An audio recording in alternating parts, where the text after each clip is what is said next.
तो next topic है real depth, apparent depth and apparent shift निकालना। कंडीशन क्या है? कंडीशन है, मान लीजिए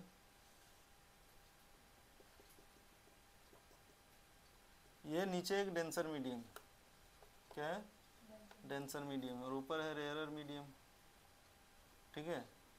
μ1 या μ2 इसको रखते हैं और इसको μ1 कर देते हैं इस पर, ठीक है। ऑब्जेक्ट मेरा रखा है डेंसर मीडियम, ठीक है।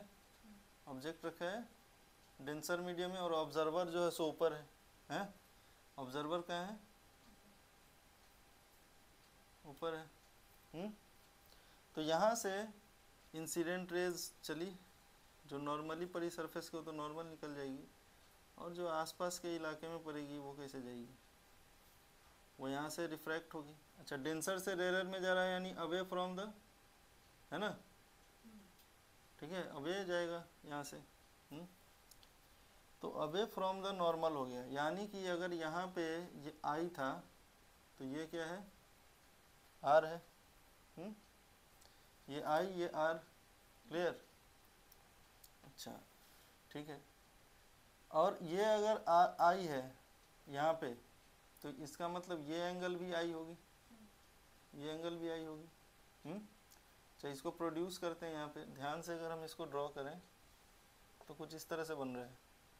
यहाँ से ऐसे निकला हुआ है ना, यहाँ से ऐसे जा रहा है, ये आर है, ये आई है, क्लियर? ऑब्जेक्ट मेरा कहाँ है? यहाँ पे। तो ये जो डेप्थ है ये रियल डेप्थ थी ऑब्जेक्ट की, बट ऑब्जेक्ट का जो रिफ्रैक्शन हुआ है तो उसके कारण ये यहाँ पे शिफ्टेड दिख रहा है थोड़ा, ठीक है। और ये मान लो ये जो हाइट है ये एच डैश है, यानी कि ये अपेरेंट डेप्थ है। लग रहा है वहाँ पे, एक्चुअली है यहाँ पे, लेकिन फील हो रहा है कि यहाँ पे, ठीक है। ये आई, ये आर, तो ये एंगल भी आई और ये आर है, तो क्या होना चाहिए था? ये पूरा आर होना चाहिए था, ये पार्ट, इसका मतलब ये पार्ट आर होगा। मान लीजिए ये दोनों के बीच में डिस्टेंस कुछ x है, क्लियर? तो फिर कोई दिक्कत है नहीं, ज्योमेट्री का यूज कीजिए। और tan i क्या हो गया मेरा? tan i हो गया x/h, और tan r क्या हो गया? वो हो गया x/h डैश। तो tan i by tan r कर देते हैं, tan i by tan r क्या हो जाएगा मेरा? h डैश अपॉन h हो गया। अच्छा, स्नेल्स लॉ लगाओ। μ2 मीडियम, μ1 मीडियम से μ2 में जा रहा है, μ1 हमारा डेंसर है, राइट? तो μ1 into sine i is equal to μ2 into sine r, यानी कि sine i upon sine r क्या आया है? वो आया है μ2 अपॉन μ1। यहाँ पे इसको मान लो एयर है, नीचे वाला वाटर है, क्लियर? और एयर का ऑलमोस्ट 1 होता है, तो μw, क्लियर? यानी कि sine i by sine r मेरा वो निकल आया। अच्छा, फॉर स्मॉल एंगल, ये चीज़ ध्यान रखिए, फॉर स्मॉल एंगल कहने का मतलब क्या? 0 से लेकर 10 डिग्री के बीच, ठीक है।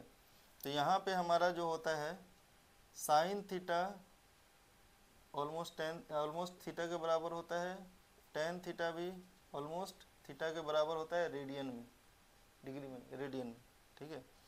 तो यहाँ से इसका मतलब है कि अगर स्मॉल एंगल है तो sine theta almost equal to tan theta भी हो जाएगा। तो sine i by sine r, और इसको हम इक्वेट कर सकते हैं, sine i by sine r को और tan i by tan r को, यानी कि हमारा क्या हो गया? एच डैश अपॉन एच जो है वो हो गया 1 अपॉन μw, यानी एच डैश जो है सो क्या हो गया हमारा? h upon μw। Obviously μw बड़ा है 1 से, यानी कि h से ये छोटा हो गया। इसी h डैश को बोलते हैं अपेरेंट डेप्थ, ठीक है। ये क्या हमारा अपेरेंट डेप्थ है। अच्छा, ये अपेरेंट डेप्थ है, तो अपेरेंट शिफ्ट क्या होगी? मतलब कितना इमेज ऊपर उठा हुआ दिखा है, तो h minus H dash, shift मतलब h माइनस एच डैश। तो अपेरेंट शिफ्ट को अगर बात करें तो ये हो गया हमारा h माइनस एच डैश, यानी कि H minus H by mu, है ना। तो H 1 minus 1 upon mu W, ठीक है, क्लियर। म्यू डब्ल्यू ले लिया है, इसको कोई भी म्यू ले लो, है ना, बस ग्रेटर देन 1 होना चाहिए था। Mu two, mu G, mu W, जहाँ से भी मतलब हम सोर्स रखे हैं और वहाँ से कंसिडरेशन कर रहे हैं कि ये इसका अपरेंट डेप्थ या अपरेंट शिफ्ट कितना हुआ होगा, क्लियर है, ठीक है।